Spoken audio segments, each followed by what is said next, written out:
Is it just me, or is there anything I do that you are jealous of? That's a good question.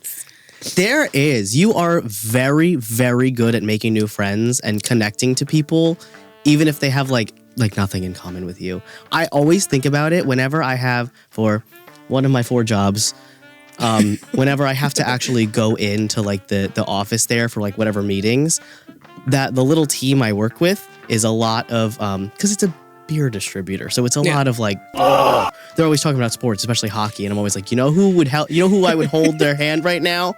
You know who would hold my hand? Marisa. Well, you could always text me and be like, hey, what's Wayne Gretzky's stats? That is true. Real quick. That's true.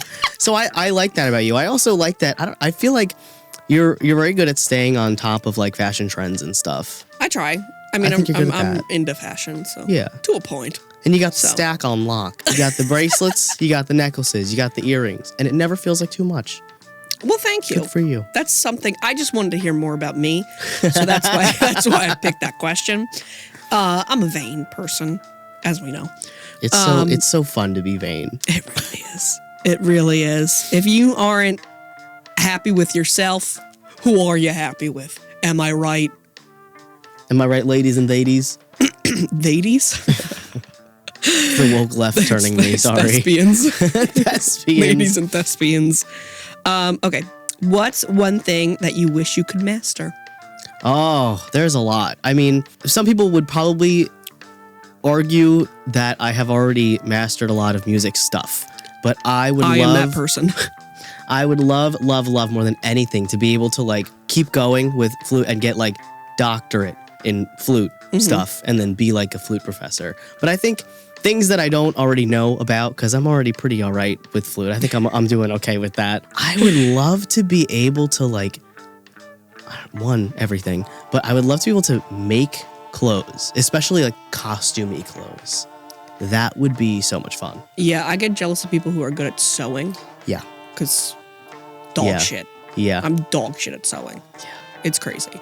I can only hand sew. I've never like, I've tried to figure out how to use a sewing machine, and I know that it's like not that hard. I just can't do it. It is though. I think sewing machines are really hard. And I worked at Joann's for 3 months or whatever it was. So I should have it down packed. Yeah. But no, it is hard, and I give you a lot of credit for at least knowing how to hand sew. Yeah. Like I wish I could make like I would love to have like an Etsy shop where I just make recreations of like super complex costumes, Phantom of the Opera costumes first and foremost, but then like Nutcracker, all of those like super hand beaded, like sequiny, glittery, just like so pretty. I would love to do that. That would be so much fun. Yeah, that'd be a blast. I just have to learn how to use a sewing machine. I think you're good at picking up things and like sticking to them. I don't know about the sticking to part. No. I've got a big hobby graveyard. I mean, so do I. I have a piano under my bed as we speak. That's fair. I keep going, Dad, can I get rid of this? Can I do something with this? And he says no, because he's like, I spent money on that. I'm like, I get it, bud, but I'm not, this is never, you're not going to see me tickle the ivories anytime soon. Tickle the ivory. It has been probably like 7 years. Yeah. I'm just not good at it. And that's always been something I've been like extremely jealous of you for, is that you say you don't, but you stick to things so well. I try and you are good at learning. I love learning. Like you are not someone that gets like bored. Like again, look how many instruments you know, and it's insane. I get bored. I'm like, I gotta go.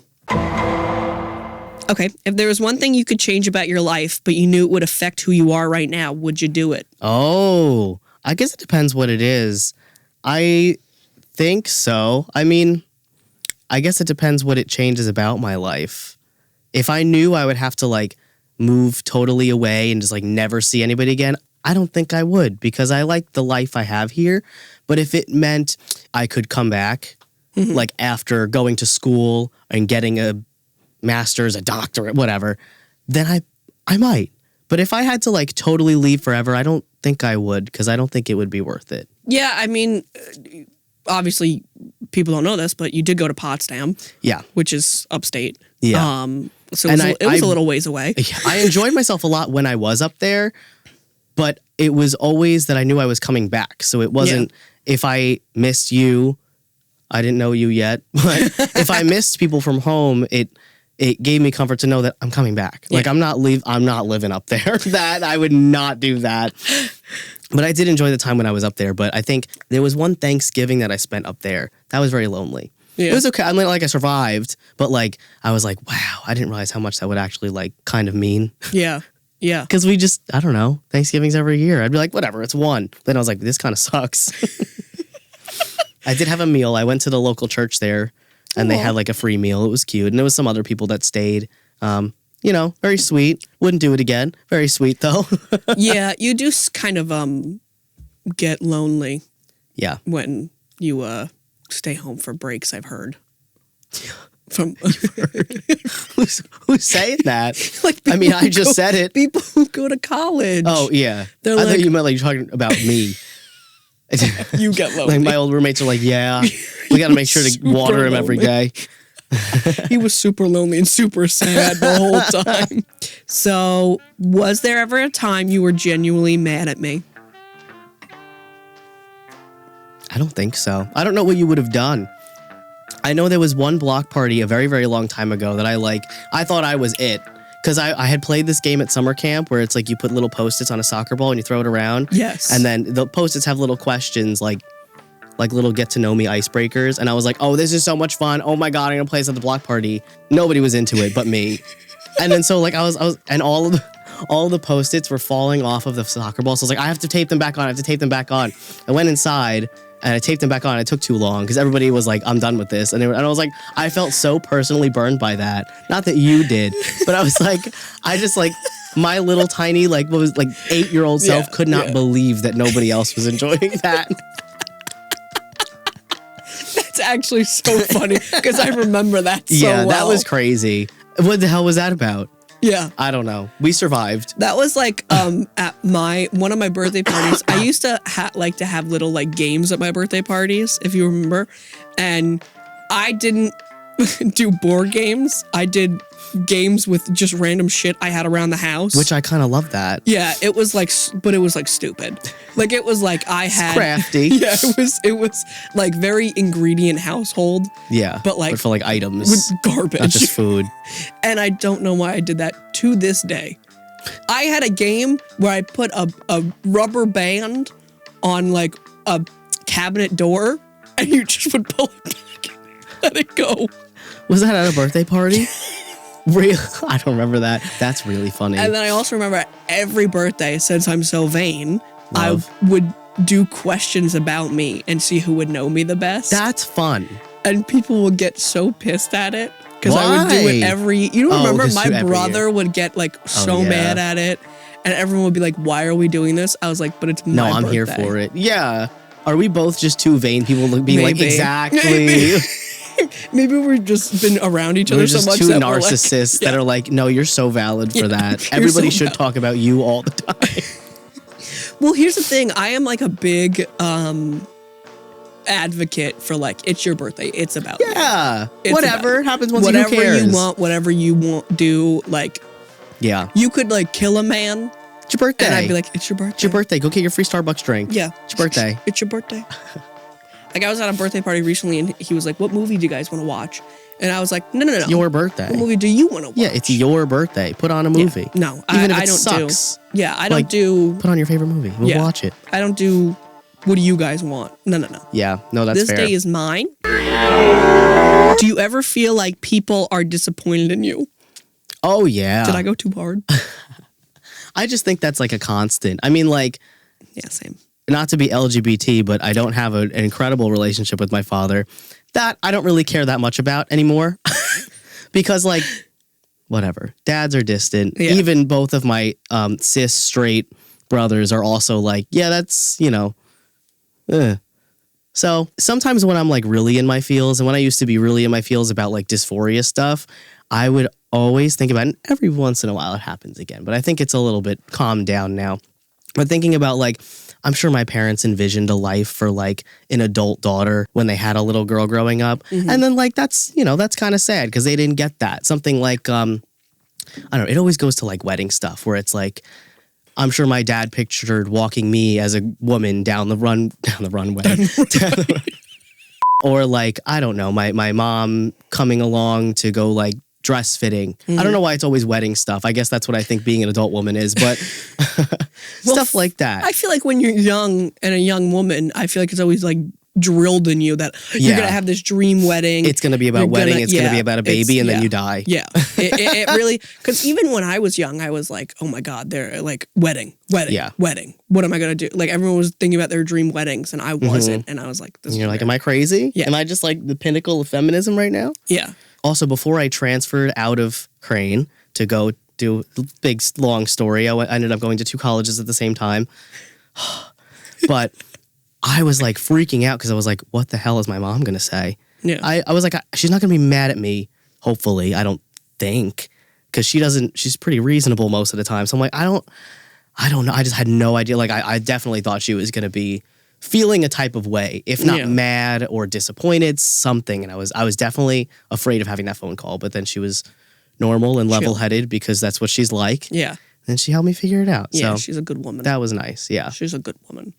I definitely feel the same thing with, like, I didn't go to college. And I always felt like, oh my God, everyone's going to be so disappointed that I didn't go to college. There's such a pressure of going to college. There really is. And it's, especially when you're the one in the family that they're always like, you're so smart and you're so bright and you're so, you could go on to do such great things. And you're like, I don't want to. Yeah. Like, I kind of don't want to. It's crazy that, like, I feel like, I don't know. I mean, obviously things have changed a lot in terms of like where a college degree gets you, where years and decades past, it was exceptional that you went to college. It was great if you got a high school diploma. It was exceptional if you went to college. And if you went anywhere beyond that, you're a genius. Yeah. Now, most people get a bachelor's because that's what you have to do, even though that's not really even true. And then with the way that things are going now, like a bachelor's doesn't even get you much. I have 2. I went to 2 colleges at the same time. 2. I was functionally unemployed. I had jobs. I was teaching music lessons, wasn't paying the bills, functionally unemployed for a very long time. And I was like, what's going on? Yeah. Rest assured. It's always a struggle no matter what. I know. I mean, I try to be like, oh, it's because I hate schooling and school and stuff like that, but who knows? Who knows? And everyone keeps telling me now, well, you could still go. And I'm like, yeah, but what if you don't want to? You don't have to. Yeah, there's things. You are doing pretty all right without doing that. So if you are living a life that you don't need to, who cares? Yeah. Do you have any regrets in life? Yeah. The quick. I mean, yeah. Yeah. I mean, everybody has like some things. There was a very long period of time, and I'm just getting over it now, where I really regretted leaving Crane because what I was because I didn't want to leave that school. And I think there's a little bit of like a, why'd you leave and then go to the college that I went to? Yeah. Which is not like the Long Island colleges are not as notable for music stuff. And I was good enough to get into Crane, obviously. So I remember somebody at the other college I went to being like, you went from there? I came here because I didn't get in there. I'm like, I was like, I know. But I didn't say that. I wanted to. But there was a big part of my life where I really, really regretted leaving because there was just like, I would see all these Crane people that were my age, that were all friends with each other. I didn't have friends at Crane. And they were all having friends with each other. And they lived on Long Island, so they would still hang out. And I was like, I could have had that if I just stayed a little bit longer. Not true. But like, or seeing like the opportunities that they would have just because they were around more musicians at the same caliber. Yeah. Sometimes that kind of hurts. But I got my degree. Who gives a shit? And I still have what's important to me, and what has kind of really helped me kind of come to terms with that is that I still have the foundational knowledge. And that's really the important part, is when I'm working on music stuff or when I'm teaching now, I take those same things that I was learning there and I can apply that. And if I hold myself to a high standard, then I will be a musician that I can be proud of. Yeah. Yeah. That makes me happy. I think also another thing is like, I know a lot of people say this, you can get the best schooling, the best, like all your opportunities in life and stuff like that, and still be like dog shit. Yes. And then, or be like you and go to a Long Island school, which is not really known for music, and succeed and excel. Still doing well. Yeah. And I think, I think it's also hard because that was a place, again, Potsdam. Girl, very far away. Yeah. That's in like Uganda. Yeah, and so there's far nothing away. around, no one there. And I think, again, like you said, like you were very lonely and very alone. And I think that's very hard to go to a school alone with and it's not like, oh, I can just quickly drive 30 minutes and I'll be back home. And it's like, oh, okay. And I can be around my friends. You're alone 24/7. Yeah, it's a whole ordeal. Yeah. And you're like, I have no one for Thanksgiving. I have no one for this. I have no one for that. I have no one that I can go to. Like, everything's over the phone. Yeah. So it's like, that puts a real damper on your mental health and just your life in general. Yeah, for sure. Yeah. Sometimes you make friends in college and then you're like, we really were only friends because we lived this far away from each other, Yeah. I do like a lot of them. One of them's a turf. I think we all hated that one, though. Turf. That's a crazy word, by the way, to just drop. So what's one word you would use to describe our friendship? I don't know. There's so many. I just really love you. Like, I love you like too. Obviously, I have a boyfriend and I love my boyfriend very much. And I see a long future with my boyfriend. But like, you just hit in a way that nobody else does. Get fucked. I mean, you do too, but it's not about you. But it's just like truly through literally both of our entire lives, because we're cousins and we've known each other with literally the same age. No matter what has ever happened, you have always been a constant in my life, no matter what. And that, I don't know, that's really nice. Yeah. So I think that maybe that's the word, just constant. That's good. For always. That's good. Oh. Yeah. My always could be our okay. Yeah, I mean, I kind of want to selfishly answer this question too. Okay. I would say, maybe loyalty. That's cute. I like that. I don't know. I feel like, again, like you said, I mean, we've always had each other there. You've just been a genuine person in my life that I always will need and always will count on and always, like if you were a stupid little bitch, I'd still like you. No change there. Nothing's changed. And the next one is one word you described as me. Me. What? I had a stroke. What about me? What about me? What's one word you would use to describe me? I don't know. I'm bad at one words. You're selfless. That's what I would just say. That's my one word. I'd say selfless. Thanks. I think I don't come off that way, but okay. No, you are like the first person to just always be like, doing shit. Does anybody need something? Does anybody need my left kidney? I don't need it. I got rid of the right one already. I might as well get rid of the left one. I would give anyone. See? Not anyone, but I would give organ donor. Yeah, I mean, I am an organ donor. Sign up to be one if you haven't already. Yeah, fuck off if you're not an organ donor, by the way. That's fucking crazy.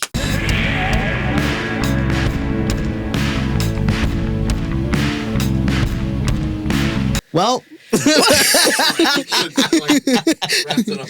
we're getting the wrap up logo. We're getting the wrap up trademark logo in the studio here tonight. I've been Jimmy Fallon. I've been Jimmy Fallon before, and let me tell you, it's not easy. Putting me in a Jimmy Fallon? Never.